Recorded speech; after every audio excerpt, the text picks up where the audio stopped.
ओम श्री गुरुवे नमः। श्री गणेशाय नमः। परब्रह्म परमात्मने नमः। श्रीमद् भगवत गीता के 7वें अध्याय का महात्म्य हम श्रवण करने जा रहे हैं। ओम श्री गुरुवे नमः। भगवान शिव कहते हैं, पार्वती, अब मैं 7वें अध्याय का महात्म्य बताता हूँ। इसे सुनकर कानों में अमृत राशि भर जाती है। पाटलिपुत्र नामक एक दुर्गम नगर है, जिसका गोपुर द्वार बहुत ही ऊंचा है। उस नगर में शंकुकरण नामक एक ब्राह्मण रहता था। उसने वैश्यवृत्ति का आश्रय लेकर बहुत धन कमाया, किंतु न तो कभी पितरों का तर्पण किया और न देवताओं का पूजन ही। वह धनोपार्जन में तत्पर होकर राजाओं को ही भोज दिया करता था। एक समय की बात है, उस ब्राह्मण ने अपना चौथा विवाह करने के लिए पुत्रों और बंधुओं के साथ यात्रा की। मार्ग में आधी रात के समय जब वह सो रहा था, एक सर्प ने कहीं से आकर उसकी बाह में काट लिया। उसके काटते ही ऐसी अवस्था हो गई कि मणि, मंत्र और औषधि आदि भी उसके शरीर की रक्षा करने में असाध्य जान पड़ी। तत्पश्चात कुछ ही क्षणों में उसके प्राण पखेरु उड़ गए। फिर बहुत समय के बाद वह प्रेत सर्प योनि में उत्पन्न हुआ। उसका चित्त धन की वासना में बंधा था। उसने पूर्व वृतांत को स्मरण करके सोचा, मैंने जो घर के बाहर करोड़ों की संख्या में अपना धन गाड़ रखा है, उससे इन पुत्रों को वंचित करके स्वयं ही उसकी रक्षा करूंगा। एक दिन सांप की योनि से पीड़ित होकर पिता ने स्वप्न में अपने पुत्रों के समक्ष आकर अपना मनोभाव बताया। तब उसके निरंकुश पुत्रों ने सवेरे उठकर बड़े विस्मय के साथ एक दूसरे से स्वप्न की बातें कही। उनमें से मझला पुत्र कुदाल हाथ में लिए घर से निकला और जहाँ उसके पिता सर्प योनि धारण करके रहते थे, उस स्थान पर गया। यद्यपि उसे धन के स्थान का ठीक ठीक पता नहीं था, तो भी उसने चिन्हों से उसका ठीक निश्चय कर लिया और लोभ बुद्धि से वहां पहुंचकर बांबी को खोदना प्रारंभ किया। तब उस बांबी से बड़ा भयानक सांप प्रकट हुआ और बोला, ओ मूढ़, तू कौन है, किस लिए आया है और क्यों बिल खोद रहा है, अथवा किसने तुझे भेजा है, ये सारी बात मेरे सामने यहाँ बता। पुत्र बोला, मैं आपका पुत्र हूँ, मेरा नाम शिव है। मैं रात्रि में देखे हुए स्वप्न से विस्मित होकर यहाँ का सुवर्ण लेने के कौतूहल से आया हूँ। पुत्र की यह वाणी सुनकर वह सांप हंसता हुआ उच्च स्वर से इस प्रकार स्पष्ट वचन बोला, यदि तू मेरा पुत्र है तो मुझे शीघ्र ही बंधन से मुक्त कर। मैं पूर्व जन्म के गाड़े हुए धन के ही लिए सर्प योनि में उत्पन्न हुआ हूँ। पुत्र ने पूछा, पिताजी, आपकी मुक्ति कैसे होगी, इसका उपाय मुझे बताइए, क्योंकि मैं इस रात में सब लोगों को छोड़कर आपके पास आया हूँ। पिता ने कहा, बेटा, गीता के अमृत में 7वें अध्याय को छोड़कर मुझे मुक्त करने में तीर्थ, दान, तप और यज्ञ भी सर्वथा समर्थ नहीं है।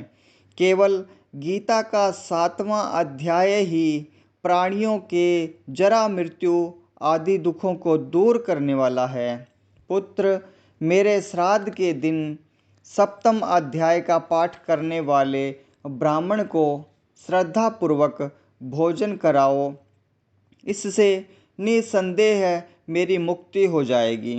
वत्स, अपनी शक्ति के अनुसार पूर्ण श्रद्धा के साथ वेद विद्या में प्रवीण अन्य ब्राह्मणों को भी भोजन कराना।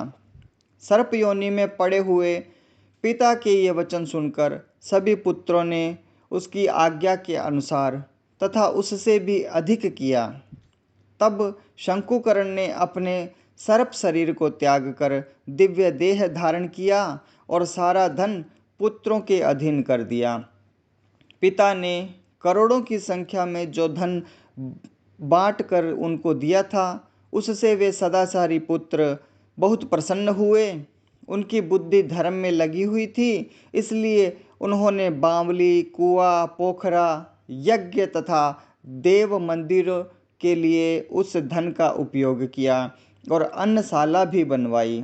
तत्पश्चात 7वें अध्याय का सदा जप करते हुए उन्होंने मोक्ष प्राप्त किया। हे पार्वती, यह तुम्हें 7वें अध्याय का महात्म्य बताया गया है, जिसके श्रवण मात्र से मानव सब पातकों से मुक्त हो जाता है। बोलिए शंकर भगवान की जय हो, नारायण भगवान की जय हो। यह हमने श्रीमद् भगवत गीता के 7वें अध्याय का महात्म्य का श्रवण किया है। अब हम 7वें अध्याय का श्रवण करने जा रहे हैं। बोलिए श्री गणेशाय नमः, परब्रह्म परमात्मने नमः। उसके उपरांत श्री कृष्ण भगवान बोले, हे पार्थ, तू मेरे में अनन्य प्रेम से आसक्त हुए मन वाला और अनन्य भाव से मेरे परायण होकर योग में लगा हुआ मुझको संपूर्ण विभूति, बल, ऐश्वर्यादि गुणों से युक्त सबका आत्मरूप जिस प्रकार संशय रहित जानेगा, उसको सुन। मैं तेरे लिए इस रहस्य सहित तत्व ज्ञान को संपूर्णता से कहूँगा कि जिसको जानकर संसार में फिर और कुछ भी जानने योग्य शेष नहीं रहता है। हजारों मनुष्यों में कोई ही मनुष्य मेरी प्राप्ति के लिए यत्न करता है, और उन यत्न करने वाले योगियों में भी कोई ही पुरुष मेरे परायण हुआ मेरे को तत्व से जानता है, अर्थात यथार्थ मर्म से जानता है। हे अर्जुन, पृथ्वी, जल, अग्नि, वायु और आकाश तथा मन, बुद्धि और अहंकार भी ऐसे यह 8 प्रकार से विभक्त हुई मेरी प्रकृति है। यह 8 प्रकार के भेदों वाली तो अपरा है, अर्थात मेरी जड़ प्रकृति है। और हे महाभाव, इससे दूसरी ओर मेरी जीव रूपा परा अर्थात चेतन प्रकृति जान कि जिससे यह संपूर्ण जगत धारण किया जाता है। हे अर्जुन, तू ऐसा समझ कि संपूर्ण भूत इन दोनों प्रकृतियों से ही उत्पत्ति वाले हैं, और मैं संपूर्ण जगत का उत्पत्ति तथा प्रलय रूप हूँ, अर्थात संपूर्ण जगत का मूल कारण हूँ। इसलिए हे धनंजय, मेरे से सिवा किंचन मात्र भी दूसरी वस्तु नहीं है।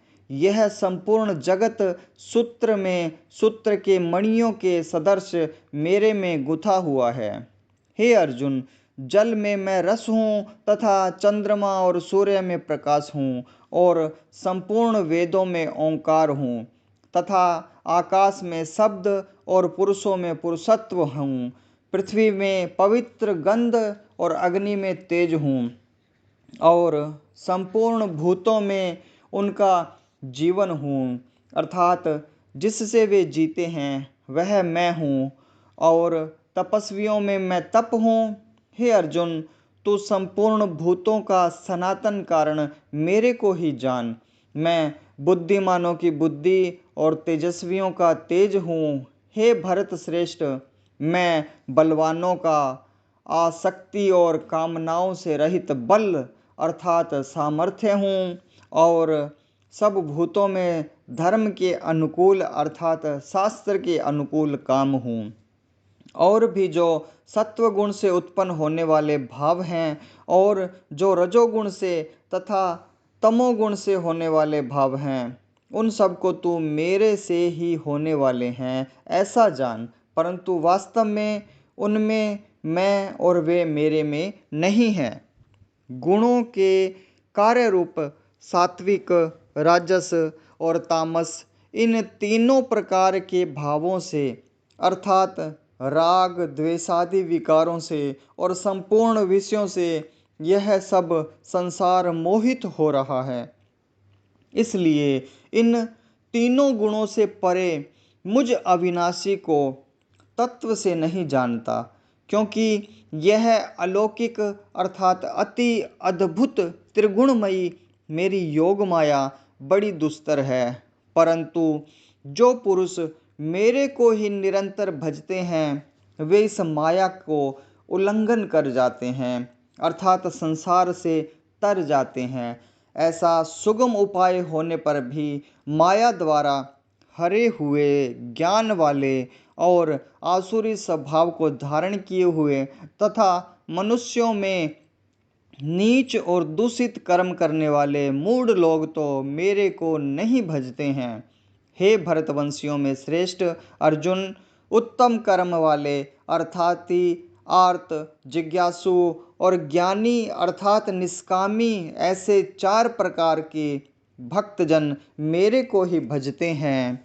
इसमें उनमें भी नित्य मेरे में एक ही भाव से स्थित हुआ अनन्य प्रेम भक्ति वाला ज्ञानी भक्त अति उत्तम है। क्योंकि मेरे को तत्व से जानने वाले ज्ञानी को मैं अत्यंत प्रिय हूँ और वह ज्ञानी मेरे को अत्यंत प्रिय है। यद्यपि ये सब ही उदार हैं अर्थात श्रद्धा सहित मेरे भजन के लिए समय लगाने वाले हैं, हो उत्तम हैं, परंतु ज्ञानी तो साक्षात मेरा स्वरूप ही है, ऐसा मेरा मत है। क्योंकि वह स्थिर बुद्धि ज्ञानी भक्त अति उत्तम गति स्वरूप मेरे में ही अच्छी प्रकार स्थित है। जो बहुत जन्मों के अंत के जन्म में तत्व ज्ञान को प्राप्त हुआ ज्ञानी सब कुछ वासुदेव ही है, अर्थात वासुदेव के सिवा अन्य कुछ है ही नहीं, इस प्रकार मेरे को भजता है वह महात्मा अति दुर्लभ है। हे अर्जुन, जो विषयासक्त पुरुष हैं वे तो अपने स्वभाव से प्रेरे हुए तथा उन भोगों की कामना द्वारा ज्ञान से भ्रष्ट हुए उस नियम को धारण करके अर्थात जिस देवता की पूजा के लिए जो नियम लोक में प्रसिद्ध है उस नियम को धारण करके अन्य देवताओं को भजते हैं अर्थात पूजते हैं। जो सकामी भक्त जिस देवता के स्वरूप को श्रद्धा से पूजना चाहता है उस भक्त की मैं उस ही देवता के प्रति श्रद्धा को स्थिर करता हूँ। वह पुरुष उस श्रद्धा से युक्त हुआ उस देवता के पूजन की चेष्टा करता है और उस देवता से मेरे द्वारा ही विधान किए हुए उन इच्छित भोगों को निस्संदेह प्राप्त होता है। परंतु उन अल्प बुद्धि वालों का वह फल नाशवान है तथा वे देवताओं को पूजने वाले देवताओं को प्राप्त होते हैं और मेरे भक्त चाहे जैसे ही भजे शेष में वे मेरे को ही प्राप्त होते हैं। ऐसा होने पर भी सब मनुष्य मेरा भजन नहीं करते। इसका कारण यह है कि बुद्धिहीन पुरुष मेरे अनुत्तम अर्थात जिससे उत्तम और कुछ भी नहीं ऐसे अविनाशी परम भाव को अर्थात अजन्मा अविनाशी हुआ भी अपनी माया से प्रकट होता हूँ ऐसे प्रभाव को तत्व से न जानते हुए मन इंद्रियों से परे मुझ सच्चिदानंद घन परमात्मा को मनुष्य की भांति जन्म कर व्यक्ति भाव को प्राप्त हुआ मानते हैं। अपनी योग माया से छिपा हुआ मैं सबके प्रत्यक्ष नहीं होता हूँ, इसलिए यह अज्ञानी मनुष्य मुझ जन्म रहित अविनाशी परमात्मा को तत्व से नहीं जानता है अर्थात मेरे को जन्मने मरने वाला समझता है। हे अर्जुन, पूर्व में व्यतीत हुए और वर्तमान में स्थित तथा आगे होने वाले सब भूतों को मैं जानता हूँ, परंतु मेरे को कोई भी श्रद्धा भक्ति रहित पुरुष नहीं जानता। क्योंकि हे भरतवंशी अर्जुन, संसार में इच्छा और द्वेष से उत्पन्न हुए सुख दुखादि द्वंद्व रूप मोह से संपूर्ण प्राणी अति अज्ञानता को प्राप्त हो रहे हैं, परंतु निष्काम भाव से श्रेष्ठ कर्मों का आचरण करने वाले जिन पुरुषों का पाप नष्ट हो गया है, वे राग द्वेषादि द्वंद्व रूप मोह से मुक्त हुए और दृढ़ निश्चय वाले पुरुष मेरे को सब प्रकार से भजते हैं। जो मेरे शरण होकर जरा और मरण से छूटने के लिए यत्न करते हैं, वे पुरुष उस ब्रह्म को तथा संपूर्ण अध्यात्म को और संपूर्ण कर्म को जानते हैं। जो पुरुष अधिभूत और अधिदैव के सहित तथा अधियज्ञ के सहित सबका आत्म रूप मेरे को जानते हैं, अर्थात जैसे भाप, बादल, धूम, पानी और बर्फ यह सभी जल स्वरूप है, वैसे ही अधिभूत, अधिदेव और अधियज्ञ आदि सब कुछ वासुदेव स्वरूप है। ऐसे जो जानते हैं, वे युक्त चित्त वाले पुरुष अंत काल में भी मुझको ही जानते हैं, अर्थात मुझी को ही प्राप्त होते हैं। बोलिए कृष्ण भगवान की जय हो, नारायण भगवान की जय हो, शंकर भगवान की जय हो।